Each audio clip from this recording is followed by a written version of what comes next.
Welcome to the Heal, Thrive, Dream podcast, where trauma survivors become healthy thrivers. Each month, we'll feature a theme in the trauma recovery and empowerment field. To promote your recovery, healing, and learning how to build dreams, here's your host, Karen Robinson, transformational coach and therapist.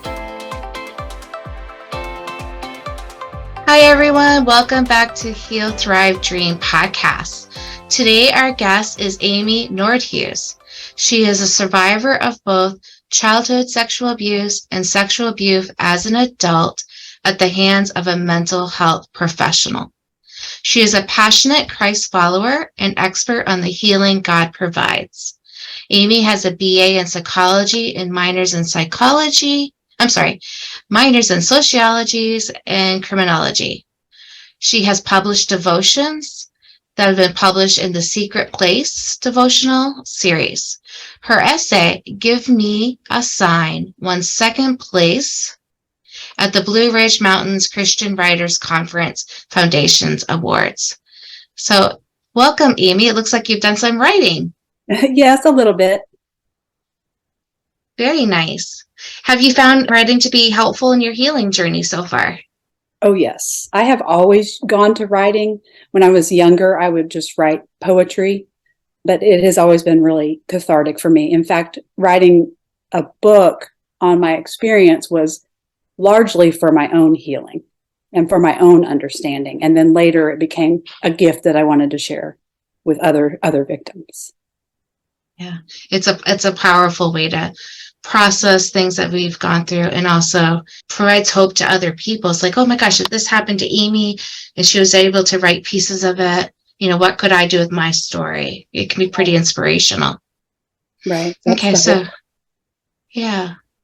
So today we're going to focus on the abuse by the mental health professional. I believe you're my first guest that has going to be talking about that.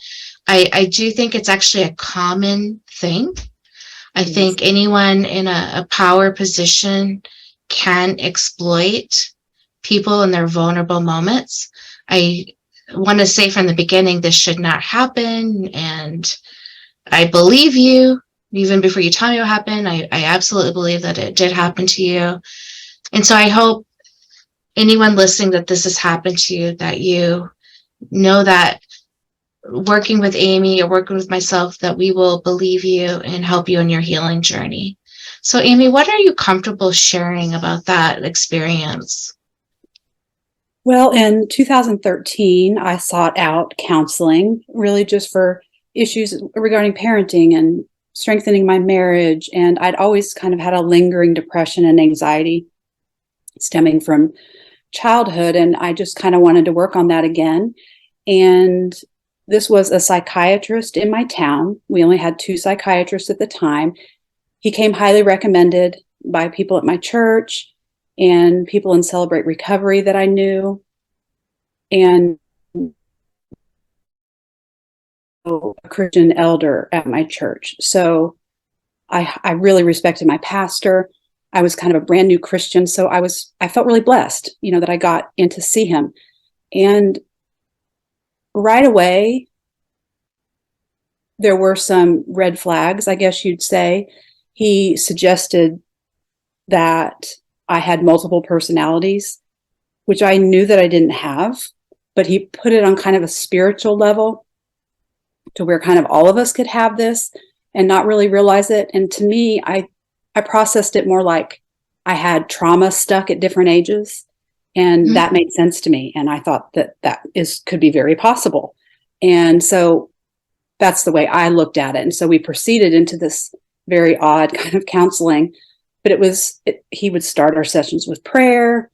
It was very much about just looking for these broken or these times of trauma at different ages and inviting Jesus into that space. And so I took it with a grain of salt, but as it progressed, it really seemed like it was helping me. And it really seemed that it was a spiritual, legitimate process.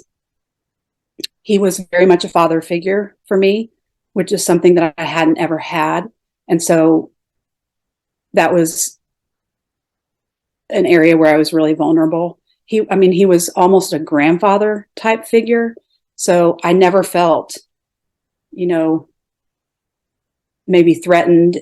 Anytime there was something of a red flag, it was really easy to dismiss it because he was kind of this goofy grandfather type.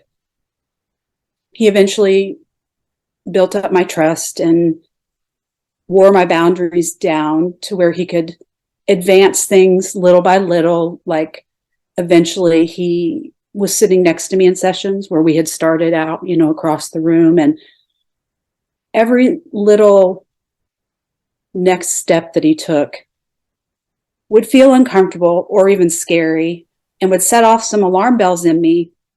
But my low self-esteem and the messages that I would hear in my head were always, who are you to think that this professional and this doctor and this elder are in the wrong and you're in the right?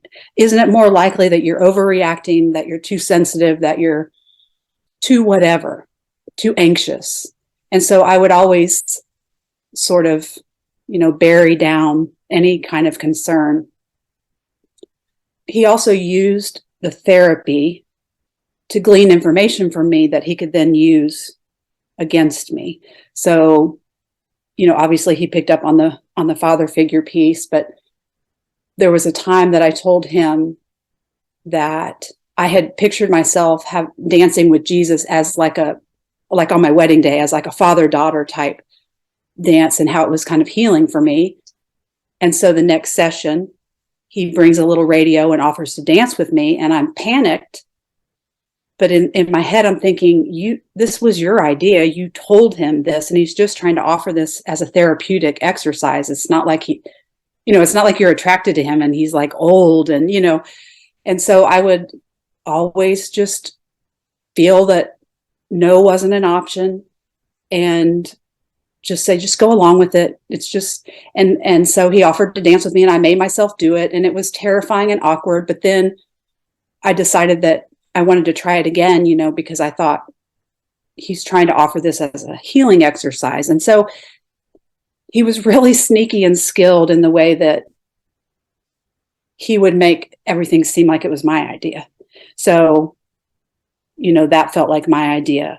And there were many other times, like he bought me a blanket to use, like to cover up with in the sessions as a gift. And that made me feel uncomfortable, anxious, nervous. But I had mentioned, I think I was referring to myself at age 3 about how I wanted her to have a room full of blankets because that was something that was taken away from me when I was a child. And so again, I thought, Amy, it was your idea. You're the one that brought it up. So he was really a skilled manipulator. And this went on and on and on until I realized, okay, he's creeping me out. I feel like he's crossing the lines in as far as an emotional affair. Like I thought he was getting more vocal in his feelings for me, and he had to do a lot of work to undo the father-daughter connection that he had built and try to, kind of peel that away a little bit. And by then I was so attached, felt like I needed it. I needed this counseling. I needed this safe space. He saw me for 3 hours, but that didn't start right away because that would chase anybody off, right? But my sessions were an hour. And then one time that I show up, he sees me for 2. Again, I feel embarrassed, but then I'm kind of glad. I kind of like that I feel special. I kind of like that he likes working with me. And I thought we need the 2 hours. So, but then they eventually morph into 3. By the time the red flags get bigger, there's so many things that these predators have already established. You feel attached. You feel they've done so much for you. You feel guilty to leave. They have presented themselves by this time as fragile. They open up and share vulnerabilities so that, I eventually ended up feeling sorry for him and like, how could I leave him? How could I abandon him after he did so much for me? And then eventually they make bolder moves and he eventually assaults me in a more egregious way. I don't think I can even recover from it. I just felt my whole world crashing down, that I can't believe this person that I thought was saving me was using me all along. but I felt suicidal. I felt in such a dark place. And I desperately wanted to tell my husband, but I thought that he would blame me for how that scenario had gotten set up. Like, well, why were you singing for 3 hours? Like, that's so weird. And why were you sitting next to him? That's so weird. And so again, it feels like something defective in me allowed myself to be taken advantage of to this extent. So again, that's why victims don't tell and why we don't speak up, is because everything seems to stem back to something faulty in us. I didn't want anybody to know that I loved, that I was special to him. I didn't want people to know that I loved, that he was like a father figure and that he sat next to me and that felt safe and nurturing and wonderful. That was humiliating to me. So I didn't tell him and thought, well, I'm going to have to fix this on my own. Well, of course, at this point, you're sinking and you're not going to fix anything on your own. And so I turned to the abuser. He was comforter and abuser all in one. And he eventually weaseled his way back and made me feel that he was so sorry and that he'd only been trying to help me, and it was a slip. And, even as I tell it, I just shake my head, but I'm detached from it now. But at the time I was so emotionally invested that I couldn't untangle myself. So I ended up going back. He waited a while and then he made some even more bold moves. Then I was in full panic mode. I have to get away from him. And I still felt, even when this is what tripped me up. I knew what he was asking of me was wrong, but I thought it came from a loving and a caring place. And that made it hard for me to walk away and hurt him and abandon him. I needed to see that he had actually no concern or care for me and that he was using me. And I finally saw that at the very end. And that was what gave me the strength to walk away. But again, I couldn't get out without telling someone. And that's, again, why you stay so long, is you're so embarrassed to admit what situation you've gotten yourself into. But I finally got to a place where I could tell, and I told my pastor's wife and then my pastor. And my pastor did believe me, and that's kind of Thank God. Yeah, and that's where the tie was cut, and I knew I wouldn't have to go back. I was so enmeshed with this therapist that I asked them to sit with me for the 3-hour session that I was not going to show up for. And they did. And the doctor called me 9 times. And even then I could feel myself kind of caving and feeling guilty, but that's where the tie was broken. And then, it's so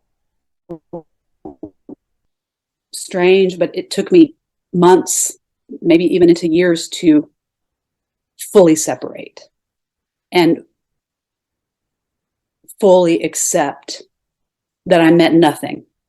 And it helps when other victims come forward and you're able to realize there was never anything special about you, ever. But a lot of victims, I feel like we hang on to that for a long time. And that's kind of one of the final straws and final stages in healing from this kind of abuse is you meant nothing. It was a playbook they use. You're one of many. And I'm years out from this now. And so I've had a lot of healing. And at the time you feel that you're attached to the abuser, but you're not attached to the abuser ever. You're attached to the deep-seated needs that they're meeting. They determine what voids you have and magically fill them. And it feels like a drug, like something you can't live without. And that's what you're attached to. So you're really attached to something that never existed, to a false persona, if that makes sense. Do you remember what it was that finally led you to report him to your pastor? Yes. There was a few things. He was hinting at sex with me, which was never going to happen, and just absolutely horrified me. There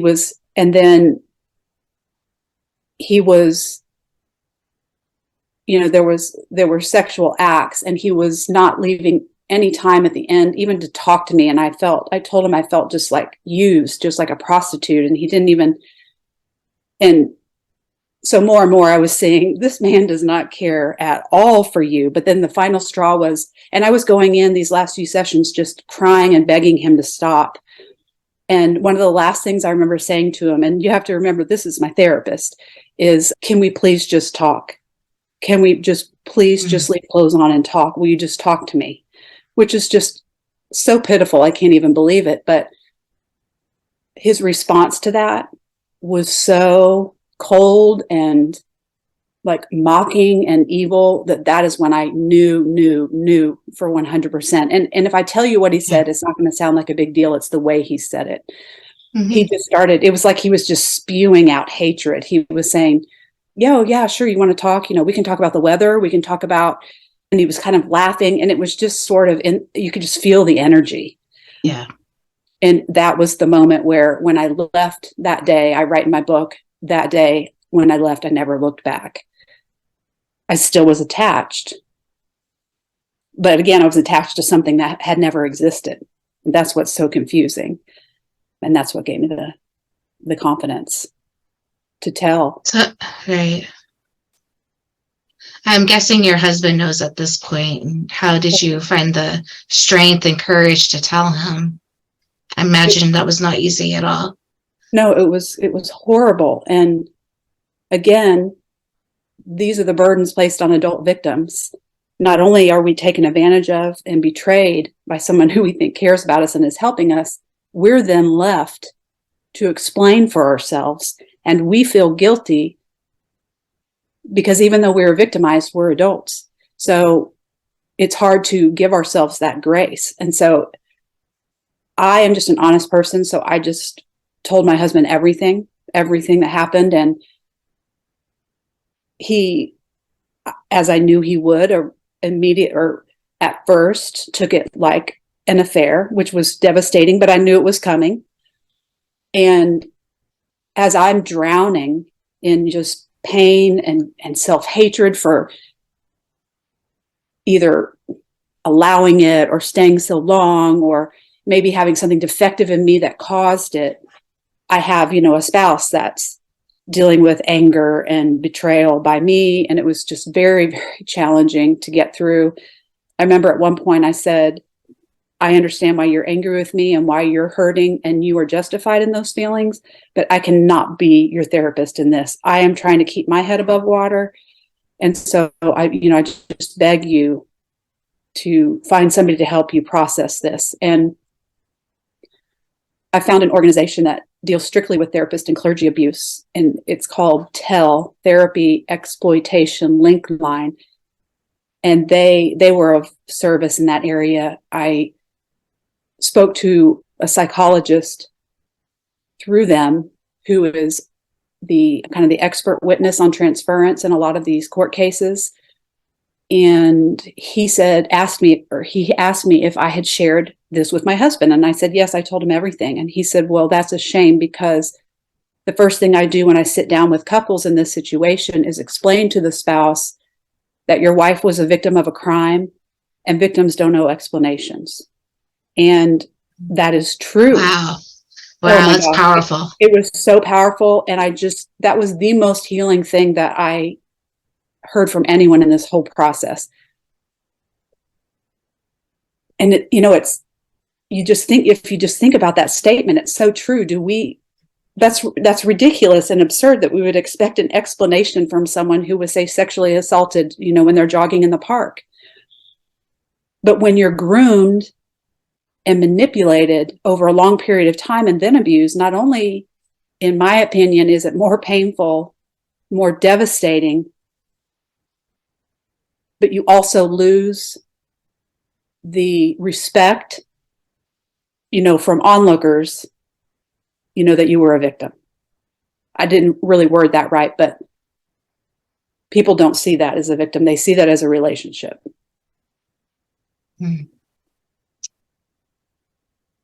Well, those of us in the clinical field that are at the COL are pretty clear that that's significant abuse. It actually feels worse to me than abuse by other professions, because we're meant to be healers. We're meant to help you in your healing journey, not make it way worse and more complicated. It just sounds absolutely horrible. Did you decide to report him? No judgment either way. I was just curious. I did. It's interesting. My initial feeling when this happened was, I will tell no one. I'll get out on my own. And then I couldn't do that. And then it was, I'll tell my pastor and that's it. And no one else will ever know. And then I told my husband, and then I decided, and then he and I had to go on our own mending journey, and we did, and we came together stronger. And then I ended up sharing my experience with a friend who's a therapist. And she said, Amy, I'm legally bound to report him. And I didn't want her to then, because I didn't want the world to know. And I just wanted to, hide under a rock and go on. And she reported, and eventually I gained the strength. And when I say reported, she reported him to the medical board. Licensing. Because he was a psychiatrist. Yeah. And I eventually decided I wanted to report. And I opened up the website, and it said, explain what happened to you in this little box in 500 words or less. And I remember closing my laptop like, I don't even know where to begin. And I eventually got the phone call from the investigator, which was good because I wanted to report, but I didn't even know how to do it really, or what to say. And he was kind and respectful. And then 2 investigators came to my house and talked to me again, kind of interrogated me, but they were kind and respectful. And I appreciated that. And it took quite a long time, almost a year, but they allowed the doctor to surrender his license permanently. The other option was to demand a trial at the medical board, but they opted not to do that because they realized they only had one victim. And one known victim. Well, right. And others have come forward since, but at the time they didn't want to risk demanding a trial and then me being too afraid to testify and then the whole thing falling apart. So they decided, you know what, let's go ahead and accept this. He surrendered his license, so let's not put the victim through it. And so that's what happened. I did learn that it was like, I think it was maybe like the 5th time, a really low number, that the Oklahoma Medical Board had ever issued a permanent surrender of license, because most doctors have a year to reapply. So there was some justice in that, but very small because he was of retirement age. And right. Yes, it was a big deal, and it was a step forward. Really just to stick up for myself was where the healing was. Mm-hmm. So I eventually decided to file a civil malpractice suit, and that drug on for 3 years.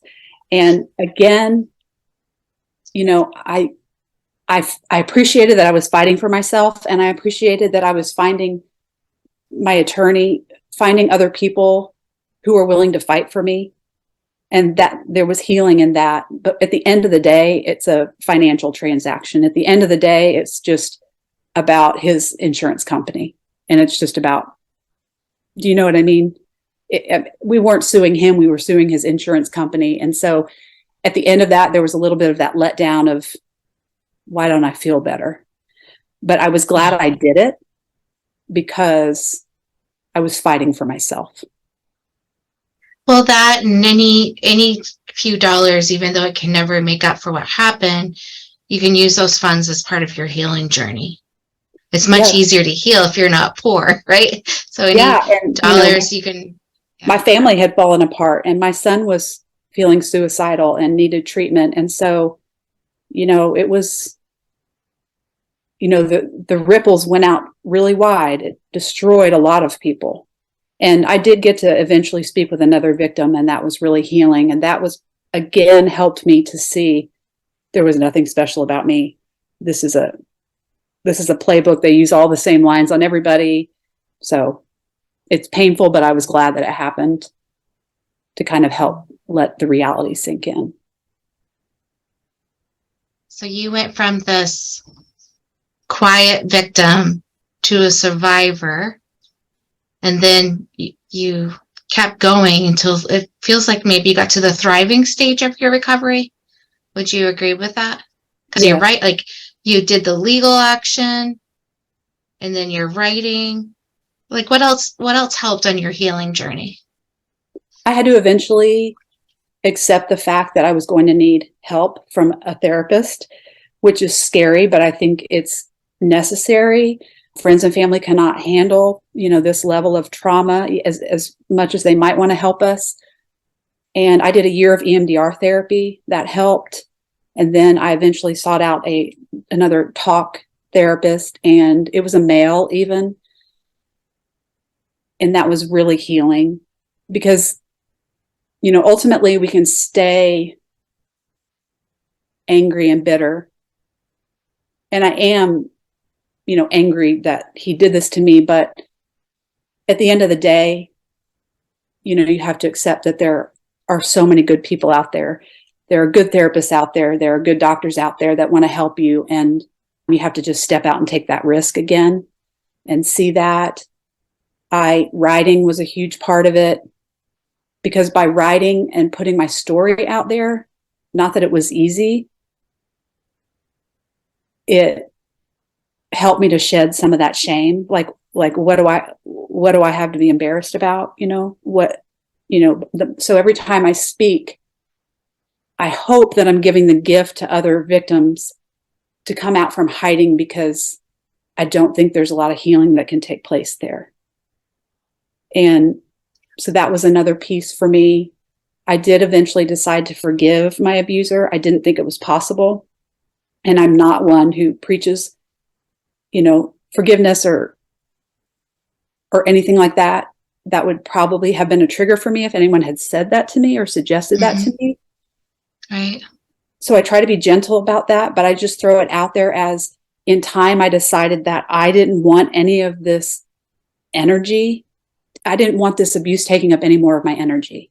I had children that needed me. I had a spouse that needed me. I had my own life. And so I just told God, I want to forgive, but I don't know how, and I don't want to. And he kind of walked me through and showed me how I could do it. He had me, hear this person speak who was talking about how she prayed for her abuser's salvation. And I thought, okay, God, I know you're talking to me, and I'll do that, but I don't want to do it. And I don't want to see my abuser in heaven. But if that's what you want me to do, I'll pray that. But why pray it when I don't mean it? So it kind of sat with that for a while. Eventually I did it. And then eventually God, I know, was working in me and helped me see that he doesn't create evil.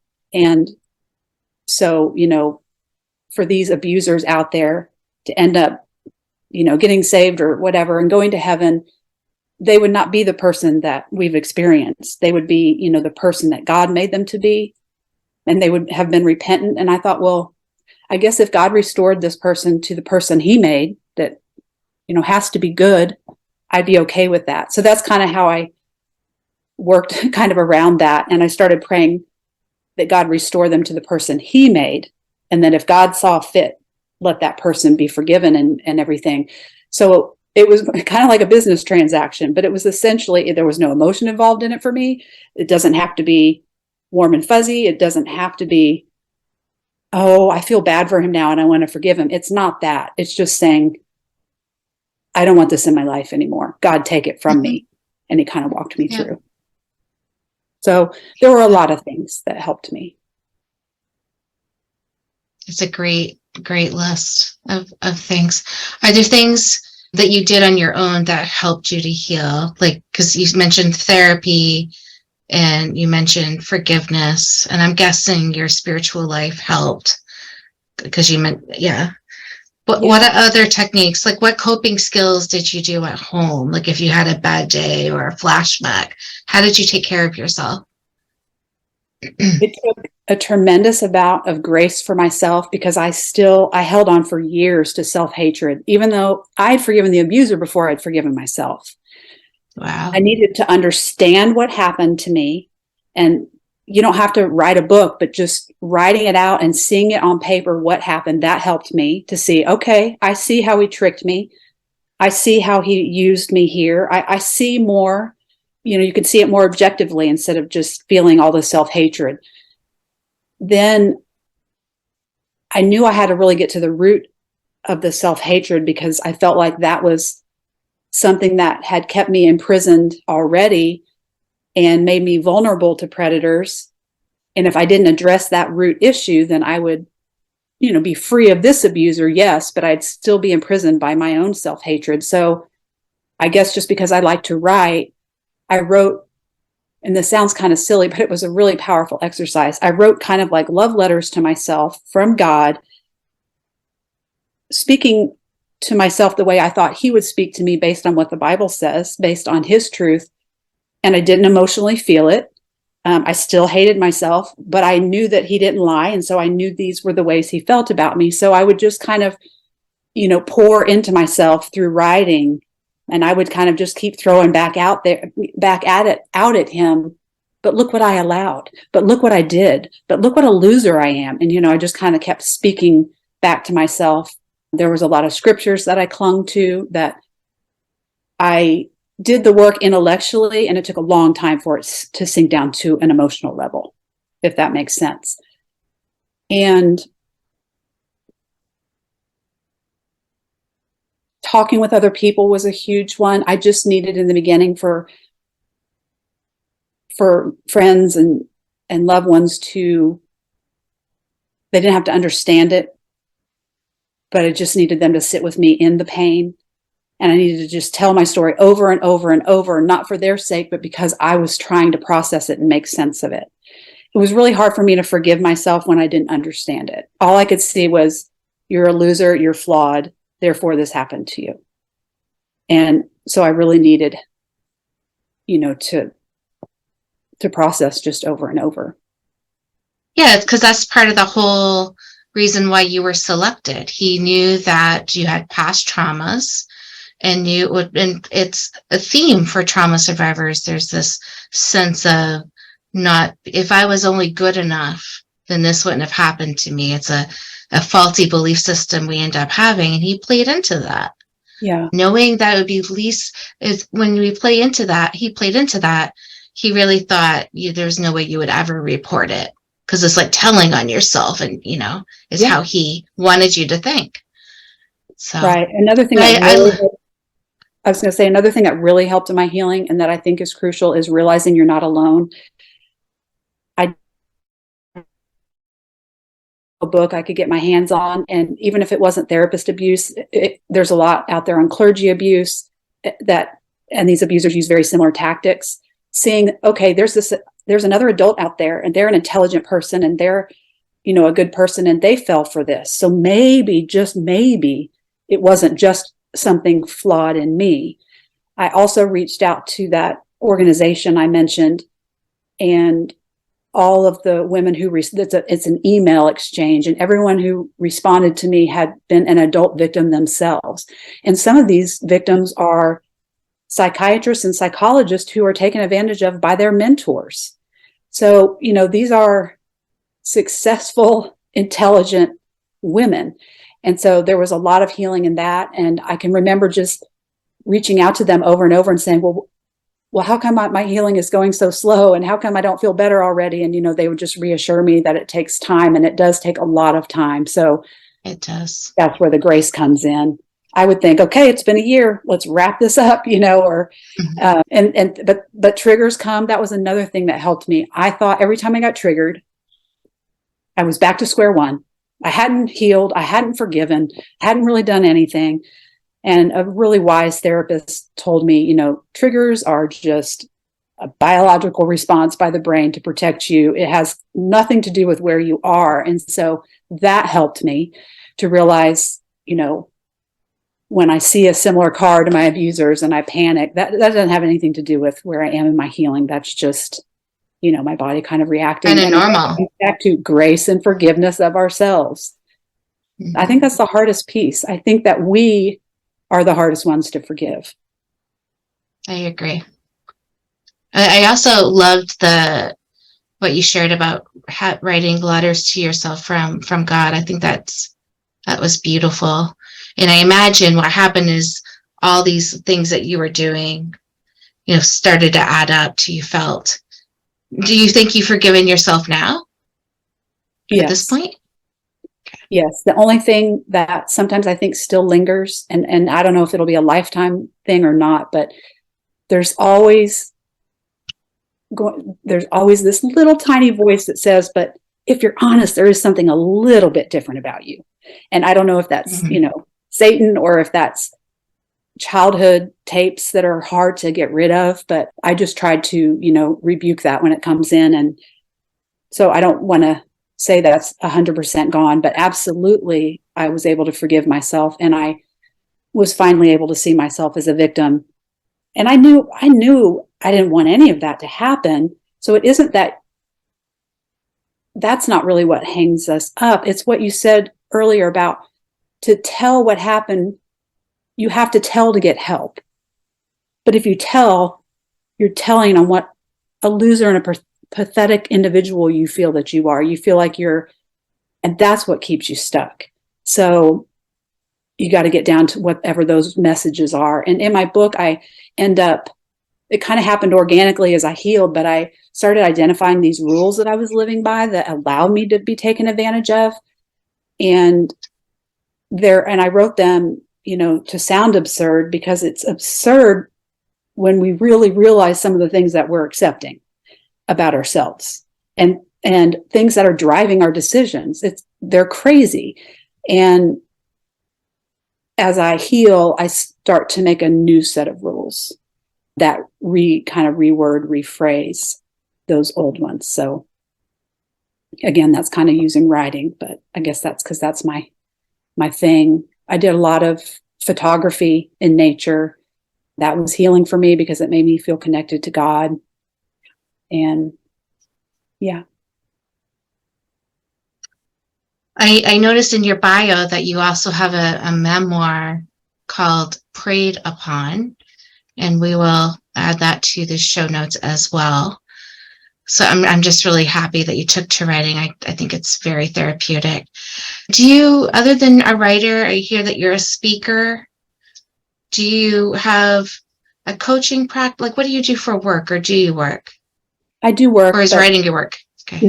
Neither. Writing this book was just something that I knew that I needed to do. I do enjoy, I have emotions published. I do write poetry. But I don't work in the field, and I speak anywhere that anyone is willing to listen, to be honest, just to help spread awareness about this. So I've spoken at a few conferences, and I would love to do that more. I don't do coaching. I feel like, I don't have I'm not a therapist, but I'm a support, and I will listen to any victim that reaches out to me and just be, a sounding board. And my job actually this year is to work in a second grade classroom, which is absolutely a dream job for me. I'm not teaching, Awesome. could never teach, but I work with a little boy who has autism, and he's a joy. So. Mm-hmm. Oh, you don't hear people say that enough. That's beautiful. He's you can say the that. most awesome human being ever. So I'm blessed this year. And I know you have a blog, and if people want to read your blog posts, where do they go? They would go to www.amynordhues.com. Will you have that listed, or should I spell it? I'll have it in the show notes. It was just an opportunity for you to say it. And you can follow me there. And I have as many resources as I've been able to come up with for therapist and clergy abuse on my website. Well, I'm going to actually keep it as a reference too. I have had a couple clients that describe it as something like alarm bells went off with them. Like people that have had lots of different therapies and knew, like, okay, they knew what therapeutic boundaries were. And so when they got the alarm bells, they were able to stop and start working with me. Thank gosh. Thank God. But yeah, I think the resources are really helpful. So I will make sure to share those as well. Yeah, and go ahead. I wanted to say that that's a confusing piece of this, because I saw all those red flags. I had all those gut feelings, but my low self-esteem told me that I didn't have a right to act on them.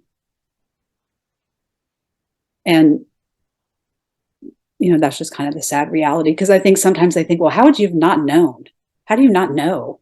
I mean, and I feel like I have great intuition and I knew everything that other people knew. However, I had these hateful voices in my head that told me, you don't have as much value as him. Therefore, or you can't be interpreting this situation correctly. Like, who are you to think that? So, well, you also said that you also said you were depressed, Yeah. so and there's some desperation in that maybe this is going to be my healing that I've been looking for. Maybe this is going to be the missing piece. So I'm willing to take anything with a grain of salt, and try it. So. Yeah. Which normally is a strength, right? Yeah. Yeah, that's true. And so that's one of the things that I had to learn to heal, is that some of the things that allowed me to be taken advantage of that I hated about myself are actually strengths. And I do love those qualities now. The fact that I'm empathetic, that I'm, sensitive, that I'm compassionate. Did they make me a little bit more vulnerable? Probably, but they're good qualities. Yeah, being vulnerable is not your fault. Right. That's, if more people were like that in the world, what a wonderful world we would have. Right. It's the problem is the people that are perpetrators. That's it. Right. And for therapy to work, you have to let your guard down. Mm-hmm. And so therefore, you're supposed to be vulnerable for it to work. So you have to step off that cliff. And so it's a terrifying prospect that there are predators in the therapy world, but there are. Mm-hmm. And I think there's predators in every field. Every field. Yes. Yeah. Well, Amy, I think you're pretty amazing for giving voice to the pain that you went through in writing and talking. It's a real gift to our community. And I hope that you have tons and tons of self-compassion now and still working on your recovery. I liked how honest you were that, yeah, I've forgiven myself, but it's not 100% because there's always this little nugget, this little